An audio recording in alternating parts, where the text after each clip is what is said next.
Getting too much spam and want to be able to better protect your personal data? Then try Incogni and get a 60% discount on an annual subscription when you use offer code SKILLUP at incogni.com/skillup. Click below to get started or stick around to the end of the video to learn more. In a recent 4-part blog series, Nintendo had this to say about Mario Kart World. Quote, "I felt that in Mario Kart 8 Deluxe, we were able to perfect the formula that we'd been following in the series up to that point, where players race on individual courses. That's why this time we wanted the gameplay to involve players driving around a large world, and we began by creating a world map like this," end quote. I think that quote goes a long way to explain why Mario Kart World is what it is. It's kind of like, how do you improve on perfection? And the answer is you can't, but you can give people more of it. And Mario Kart World is definitely a lot more of it. There's no doubt about that. In terms of setup for this, I got the chance to visit Nintendo HQ in Melbourne recently. I was there just for the day. I got the chance to play about, I'm gonna say 5-ish hours of Mario Kart World across a variety of different formats. There was the free roam, there was that knockout battle royale style mode, there was some of the battle modes like, you know, balloon battle and coin chase and all that sort of stuff. There was the normal circuit competitive stuff, there was some split screen, there was a real gamut. It basically got to experience most of what the game has to offer in terms of its, you know, core game modes and whatever else. Yeah, I was playing a mix of handheld and on screen as well. There are a few things Nintendo asked us not to share in terms of stuff that we saw that they want to keep a bit of a surprise, but other than that, we can say whatever we like. I also got to play a little bit of the welcome tour thing, you know, which I played in New York before, played it again here. It's still just a paid tech demo, you know, like an interactive product manual that you pay for. They gave us about 45 minutes to an hour with this. It's fun, don't get me wrong, like, yeah, it's fun, but I still don't understand why you'd want to pay for this. You know, there really are terminals that you walk up to that just have walls of text explaining how the Switch 2 works. I don't understand this product. Again, perfectly fun, fine time. Should people be paying for this? I don't think so, but that's a whole other story. The reason why this Mario Kart video is happening in this way is because Nintendo are not doing any review units for the Switch 2 prior to launch, and they're also not doing any, you know, reviews for Mario Kart World prior to launch, obviously, because no one has a Switch to play it on. So this is the closest we're going to get to pre-release coverage of the Switch 2's launch lineup. I think it's a bummer that they didn't do pre-release consoles for review, but it is what it is. Everyone's gonna get the console at the same time. So do look for coverage rolling out over the next week. I will be away this week because I'm gonna be at Summer Games in LA. So when I get back, I'm then gonna spend some time with the Switch 2. Do look forward to a review of the Switch 2 from me around mid-June. That's that. So Mario Kart World, what do I think of it? Well, I mean, to be honest with you, I love it, but like, that's not a surprise in the sense that, you know, it's Mario Kart. And obviously more Mario Kart's good. It's kind of like saying, you know, I like ice cream. Like, everyone loves ice cream. It's ice cream, right? But, you know, you can't really change up the formula of ice cream too much. Like, you can change the flavor a little and you can, I don't know, add some Skittles to it. But at the end of the day, it's still just ice cream. There's no ice cream 2.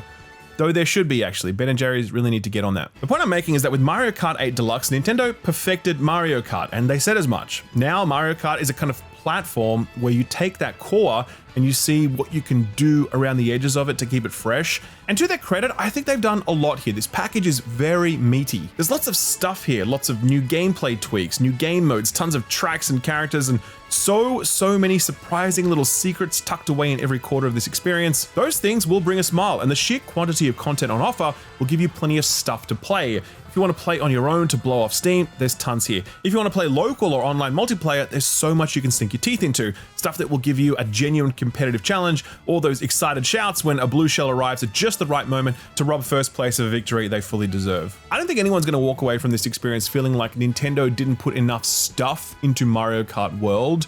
Like, this cartridge is packed with stuff, there's no doubt about that. But, you know, obviously the core of it is still Mario Kart, and, you know, I think that's great. But if you were looking for like an evolution of Mario Kart, then that's not really what this is about. Because, like I said, the Mario Kart equation was kind of solved a long time ago.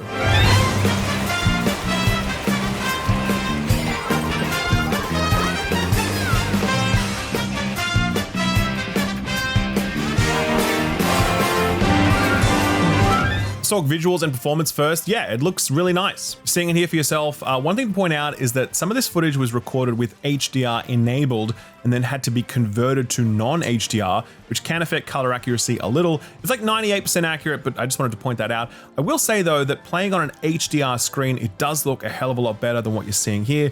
Those colors really do pop. It is a silky smooth 60 FPS and it just feels glorious. I have seen reports that it's up to 120 FPS, but I actually wasn't able to check that for myself, so I can't confirm that. I did play 2-player split screen and it was still 60 FPS. I'm not sure how that might work if we're playing 4-player split screen. I don't know. I also don't know what the resolution was. You'll have to ask Digital Foundry for that. But yeah, overall, it's a really nice visual experience. You can definitely see the upgrade versus Mario Kart 8. If you just do some basic side-by-side comparisons of the old and new, yeah, this looks better, but it's not like a massive generational leap. It's not like, you know, yeah, it's subtle, it's notable, it's appreciated, but it's not like the kind of graphical leap we'd get in previous console generations. So let's talk about the main hook for Mario Kart World, and that's the fact that it's sort of this open worldy kind of thing, right? So this works in a number of different ways. The first is there's a free roam mode available for the first time ever, which allows you to go anywhere you like on this gigantic map. So, you know, all of the levels, all of the maps, all of the tracks in Mario Kart World are essentially connected to each other. So they are all sitting separate from one another, but in between them is this sort of, you know, the connective roads and whatever else that allows you to drive straight from the ice level to the lava level and then to the sand level and then to the, you know, Mario Kart circuit level, whatever. Like you can just do that without any loading screens. In between the levels, there's not too much there. It's kind of a bit barren. You wouldn't want to spend too much time in between those two tracks, but you can do it if you like. And it just allows you to kind of like roll around this big, gigantic map and kind of vibe out. And I actually think that's going to be one of the most appealing things of this package for people who just want to play some Mario Kart, like especially just people who want to sit on like a voice call and chat with people while rolling around and just doing stuff. Like I can definitely see kids getting a kick out of this. I can see people who are just really into Mario Kart and, as I said, just want to chat with their friends. They'll enjoy this. I think it's obviously good for competitive players as well. They can really, like, you know, explore tracks and you know, practice very easily. You're not going to spend a huge amount of time there, obviously, for most of us, but I think there is a certain type of player who's going to get a kick out of this and will enjoy it and will want to spend some time there. What is going to encourage most of us to spend at least a little time there, though, are these sort of like challenge things that they offer. So spread throughout the world are these kind of blue buttons that you drive on top of, and they initiate a time challenge. And there can be tons of them. There's ones where you involve collecting blue coins that are spread around an area, and another one that involves flying through rings. Another one here you're seeing is like, you know, chasing down this thing that's burrowing through the field. The one I did that actually involved turning into a helicopter. I don't have footage of that one, sadly, but yeah, you can actually turn into a helicopter in Mario Kart World, and I did it. I wish I had some footage. But yeah, these challenges, they're never particularly tricky. They just take a few seconds. If you fail them, there's a little button. You just hold down the left analog stick to reset immediately. You can start again. And at the end, they award sort of like some cosmetic-y stuff, like an emblem or a sticker or something that you can then use for your vehicle or for your character or whatever. That's it, really. They were fun. I had a good time. And as I said, if you've just picked up Mario Kart World and you're settling into it and you really want to explore these levels and get to know them, this is a really nice thing to be doing while you're just, as I said, vibing out, exploring, you know, again, playing with your friends. Just, you know, you're both doing these challenges at the same time, for example. All that stuff, that'd be great. It's a nice little touch for the open world.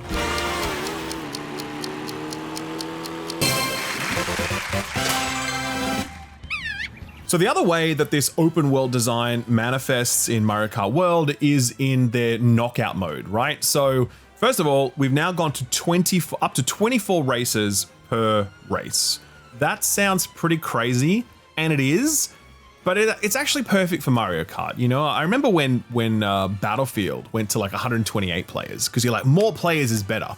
And then you experience, and you're like, no, this absolutely sucks. No, this was a bad idea. Because there is such a thing as too many players, and it can affect level design and balance and all sorts of things, right? Here, I was a bit worried that 24 players would be too spammy, but it's not. It actually feels perfect. It's the right level of chaos for Mario Kart. And in particular, this knockout mode, it really works well because you have essentially a race that goes through 4 separate biomes, and you're just racing one after the other, completely contiguous, no loading screens, it never stops. But as you go through, there are certain stage gates. and unless you are placing high enough, you will get knocked out at that point. So it'll, the first gate will knock down anyone that hasn't reached like 16th place or whatever it is, and then 8th place, and then 4th place, and then finally, the final winner. So this mode absolutely rules. It is perfect for Mario Kart. It's not exactly super innovative, but yeah, obviously you describe this and you're like, well, I can see how that would be fantastic, because you really do have many situations where you are riding high in first place and you are just well out ahead, and you are confident that you're going to get through that next stage gate. All of a sudden you cop a blue shell and then a red shell and then the lightning bolt bullshit and whatever else, and all of a sudden you're in like 13th place and you're like, what the fuck, man? But that is Mario Kart, and this mode really brings out the best of the kind of Mario Kart experience. Playing that with a group of people side by side with one another was fantastic. Everyone was yelling and going crazy. Obviously, it's going to be less exciting when you're playing it online with strangers. But yeah, if you're playing it in a party with friends, you have a really, really great time with this. So great mode, great addition to it. I can definitely see myself spending plenty of time playing this. And I guess this is probably how I play most Mario Kart. When I pick up the machine, this is the mode that I'm going to be going to most often. But there is also the more traditional cup structure where, there's 4 races and whoever has the most points after those 4 races wins. That still exists. That's not a continuous process. You will finish a race. You'll do laps around a circuit. You will finish the race. You will see a score screen, and then you will go on to the next race. That remains fully intact. But there are also other modes as well. They're the battle modes. So the 2 that we played were the balloon battle and also coin chase. I think it was called coin something. Balloon battle is exactly what you remember it was. You got 3 balloons on your ass and people try and ram you. They try and shoot you with shells or whatever. When you lose all your balloons, you're knocked out. Great fun as always. I grew up playing that shit on the 64. That was a good time. The other mode was coin chase, where basically you just had to pick up as many coins as you can. You were carrying around as many coins as possible. When you get hit, you lose some of your coins. Your opponents try and pick them up. Whoever has the most coins at the end wins. Again, enjoyable time. Not my preference versus balloon battle. I thought that was much more fun, but it is what it is. One area where I think the game has really taken a massive step up over even Mario Kart 8 Deluxe is track design, like the level design that we're seeing. It's just fantastic. Like just the scale of these levels, how interactive they are, how imaginative they are, the number of sort of secrets and shortcuts squirreled away in them. They are just really, really fantastic levels. Like easily the best the series has ever seen. Just, yeah, I mean, I love them. Difficult to fully explain why they feel so good, but when you're actually in them, you will immediately sense just how much better they are than 8. And that's a big achievement given that 8's levels were already pretty fantastic. One thing that I think really stood out as well is the way they're dealing with water this time. Previously, when you were doing, underwater in 8, you were kind of just racing on the ground underwater or on the rails or whatever. But here, the water has geometry and like physics. So, when you get on a body of water, your cart transforms into like a little boat or whatever. And at that point, you are like riding the waves. They're kind of undulating. And it almost feels like Wave Race 64 when you're doing this. Like that was the first thing I thought. As soon as I got onto a bit of water, I'm like, yo, this is fantastic. I remember this. Why don't they make another Wave Race game, by the way? Anyway, getting distracted. Point is, it's a nice touch and it really feels fantastic. I think the other thing that you'll notice is they have a day-night cycle and a weather cycle that kicks in as well. This happens really fast. Like it could be sunny and then literally 4 seconds later, it's nighttime, so it's kind of, it's a bit silly, but doesn't matter. It's fun. It's Mario Kart. It doesn't make any difference day or night, I think, in terms of racing conditions. It's not like it's harder to see or whatever. It's the same. But yeah, it's just a nice little visual touch. Whereas the weather features, I actually wasn't able to really compare. Like when it was raining or whatever, I didn't notice that it was more slidey. But I'm going to guess it's something like that. I guess that's something I need to look at a bit more closely in the review to see how that really affects the driving experience.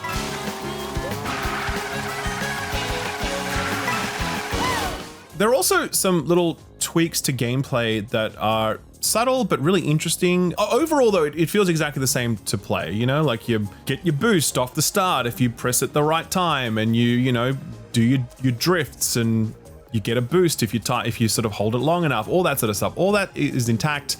It feels exactly as you remember. It's very pick up and play. The one big addition that they've added is this kind of charge jump thing. You would have seen it in some of the gameplay. I don't have any gameplay of it here, unfortunately, but you would have seen it in some of the trailers where the car kind of just like is going straight and then it kind of just does a flip this way, left or right. You can actually like jump up onto rails that way, or you could even jump up onto walls, and that's how you can start some of the wall riding.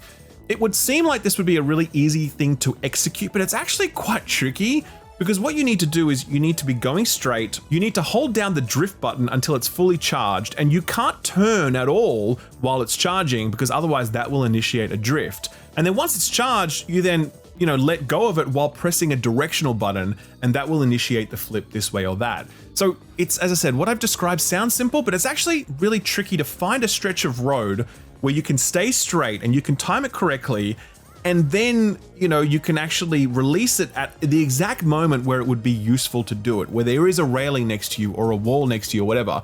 So I was able to execute the jump plenty of times, but I wasn't ever able to make it useful ever in like 5 hours of play. Now, obviously, I'm bad at this and I need to practice it, and that's going to be kind of a real sort of skill ceiling thing that kicks in. I suppose people who use this technique well are going to really sort of, distinguish themselves. But I will just say from the start, it's much trickier to use than you might think. It's going to require some proper skill and timing and pre-planning, really knowing the tracks. And I'm not sure if that's a good or a bad thing yet. I need to spend more time with it to decide, because it's cool to imagine that this would be a really easy maneuver to execute, but it's definitely not. It's a really tricky maneuver to execute. So I guess watch this space. Other than that, there are little flourishes here and there. There's a camera mode that's in there. You can just sort of like pause the game while you're playing in free roam and take a photo of stuff. That's nice.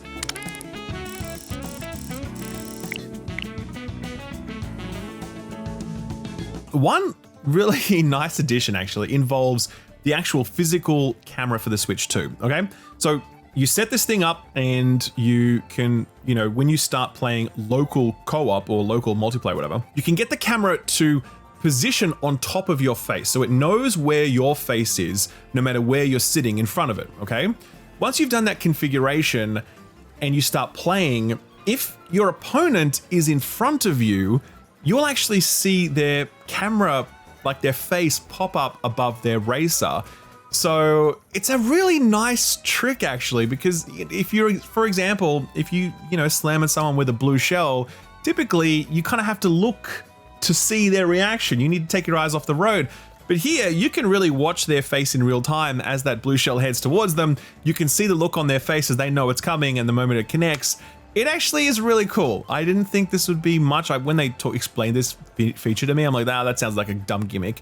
But using it, I was like, actually, this definitely makes like couch multiplayer sessions more fun, because you can see people's expressions as shit goes down. So it works really well. I'm sure there are a billion other little things, and as I said, secrets nestled away in all of this that I wasn't able to discover in my 5 hours with it.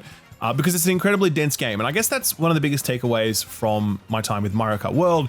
We're talking a game with a lot of tracks. I don't know the exact number, but definitely more tracks than we've ever seen before from a Mario Kart game. And they're all laid out on this big open world that you can explore at your will.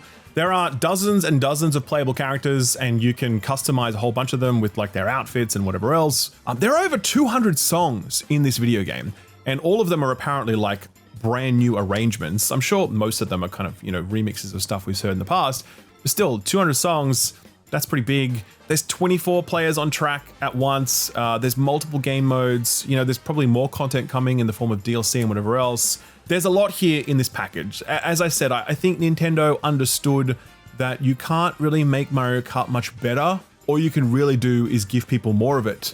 And I think that with this, they've given you a hell of a lot more of it. There's no doubt about that for sure. And so I had a really good time playing it. It's Mario Kart. It's still fun. It's still a game that I imagine I'll be playing for the next 8 years when I'm, playing the Switch with different people.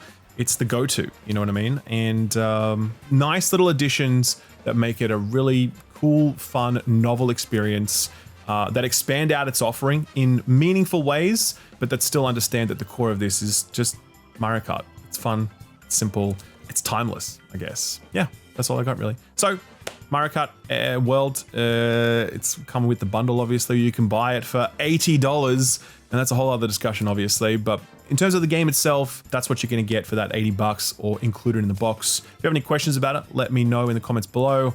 Other than that, thank you very much for watching. I'll see you next time. Bye-bye. Really excited to talk about a new sponsor on the channel, Incogni. Now, I've actually been using Incogni for about 6 months and I've been extremely impressed with what it does and how easy it is to use it. So what is it? Well, our personal data is all over the internet in places we don't even know exist. So we obviously know that the big tech companies all have our private data, but what you don't know is that one time you bought a random pair of socks from some online store, they actually on-sold your personal data to a data broker because you forgot to uncheck some box during the purchase process. Or you downloaded some application and the end user license agreement you ticked meant the company could share your data with whomever they please. This is how our data gets spread around. This is why we get so many spam emails and text messages. Worst case scenario, this is how our personal data can be used for fraudulent purposes. The task of trying to get all our data off the internet is too time consuming for any one person, but that's where Incogni comes in. You sign up, you enter your name and your email address, and after that, Incogni goes out on your behalf and using an automated process, it finds your data and issues the necessary requests to get that data deleted. Incogni actually sends you monthly progress reports when it does this, and in just the past few weeks alone, my data has been removed from nearly 60 data brokers, none of which I even knew had my data. There are an additional 10 requests pending. If I had filed all of these requests myself, it would have taken me nearly 45 hours worth of filling out annoying application forms, but Incogni took care of all of that for me. I've absolutely noticed a significant reduction in the amount of spam emails and texts I've been getting, and it just feels nice to know that my data is more secure since no one wants their personal information being held by some company that you don't even know existed. It's super easy and super effective, and best of all, super affordable. You can use code SKILLUP at incogni.com/skillup to get 60% off an annual subscription. Take your personal data back and get a 60% discount while doing it by visiting incogni.com/skillup and using offer code SKILLUP at checkout. Thanks Incogni for sponsoring the video, and thank you for watching it.